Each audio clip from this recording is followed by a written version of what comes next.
दिल्ली के पास हरियाणा के गुरुग्राम में कुछ ही घंटों की बारिश ने फिर पूरे शहर को हलकान कर दिया। वहां हुई मूसलाधार बारिश की वजह से शहर की रफ्तार पर मानो ब्रेक लग गया और हर बार लग जाता है। घंटों तक गाड़ियां जैम में फंसी रही, लोगों के मकानों में पानी भर गया। इतनी बारिश हुई कि कई अंडरपास लबालब हो गए। सड़कों को तो ढूंढना ही मुश्किल हो गया, चारों तरफ पानी ही पानी नजर आया। कुछ इलाकों में तो कई मकानों की दीवारें भी ढह गईं।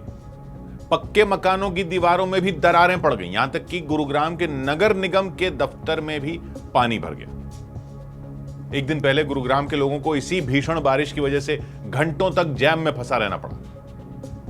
फिर अगले दिन भी गुरुग्राम की हालत में ज्यादा सुधार नहीं हो पाया। कुछ ही घंटों की बारिश ने दिल्ली के पास हरियाणा के गुरुग्राम को मानो डुबो दिया।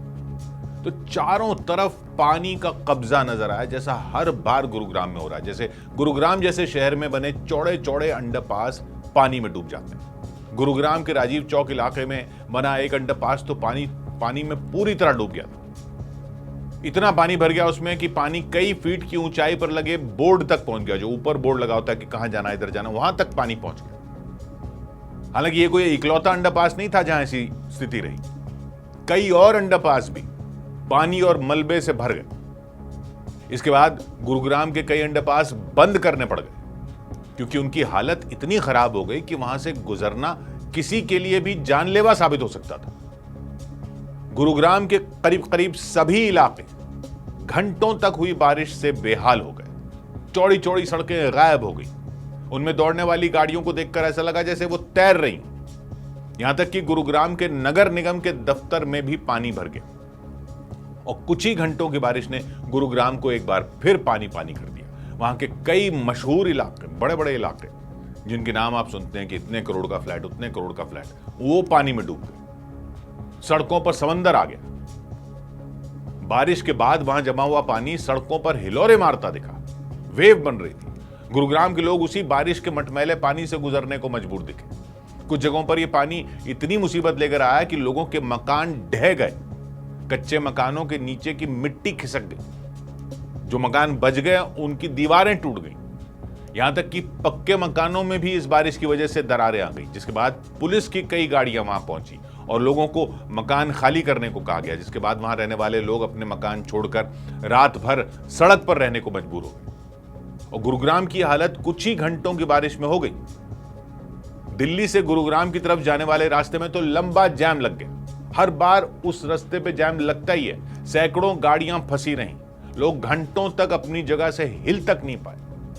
गुरुग्राम में लगे इस महाजैम के वीडियो सोशल मीडिया पर भी वायरल हो गए। कई किलोमीटर तक कतार में फंसी गाड़ियां दिखाई दी वीडियो। जहां तक निगाह गई गाड़ियों की लाइटों से एक लाल लकीर सी दिखी।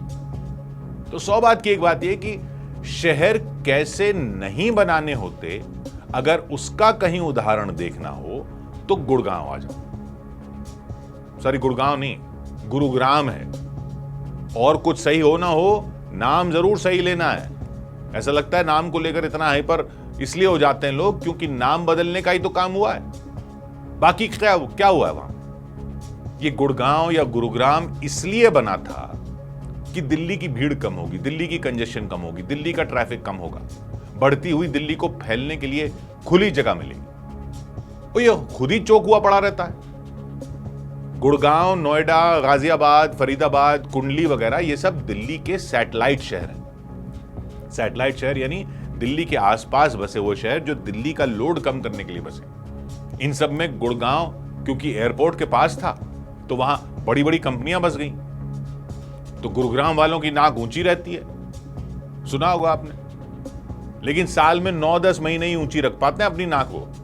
बारिश के 2 महीनों में यहां के लोग नोएडा और बाकी जगहों के लोगों को ऐसे देखते हैं जैसे गरीब देशों के लोग अमेरिका और यूरोप को देखते हैं। फ्लड प्लेन सुने होंगे ना आपने, फ्लड प्लेन्स।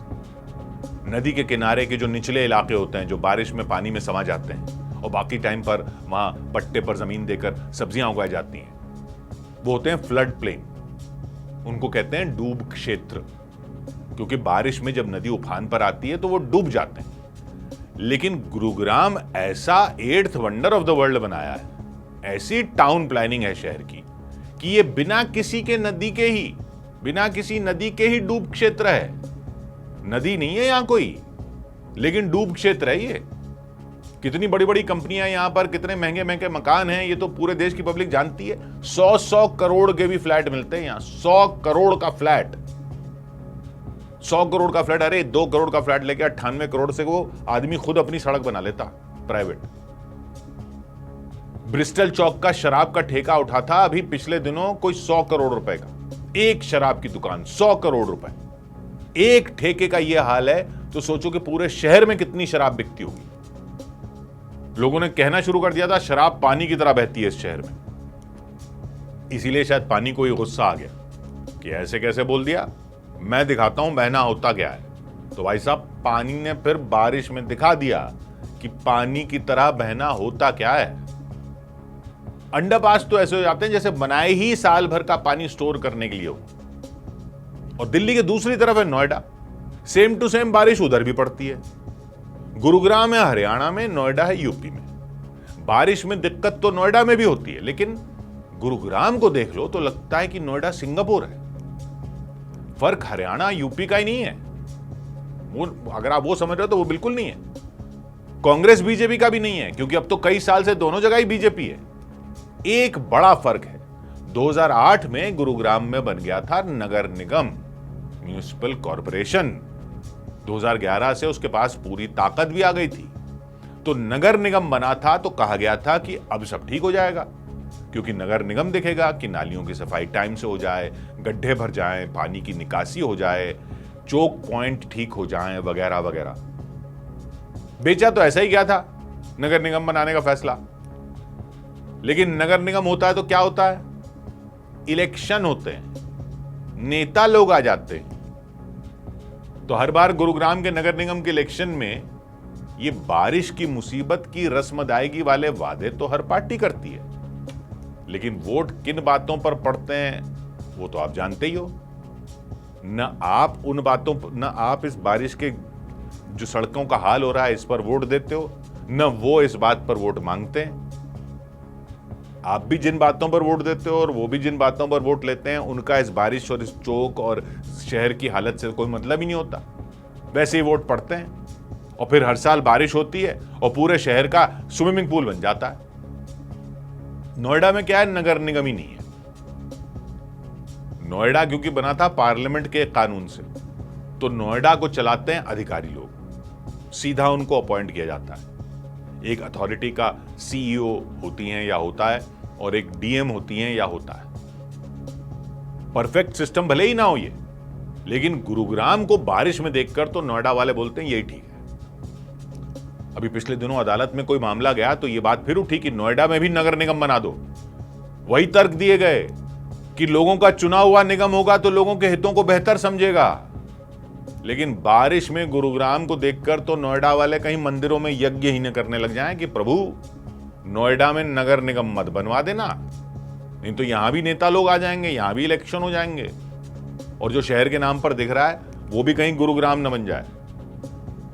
गुरुग्राम की इतनी ऊंची ऊंची बिल्डिंगों का फायदा ये लगता है कि ऊपर से साफ दिख जाता है कि कितने किलोमीटर का जैम लगा हुआ है। शुभांशु शुक्ला अभी ऊपर होते ना अंतरिक्ष में, तो वहां से दो चीजें दिख जाती हैं उनको भी, चीन की दीवार और गुरुग्राम का जैम।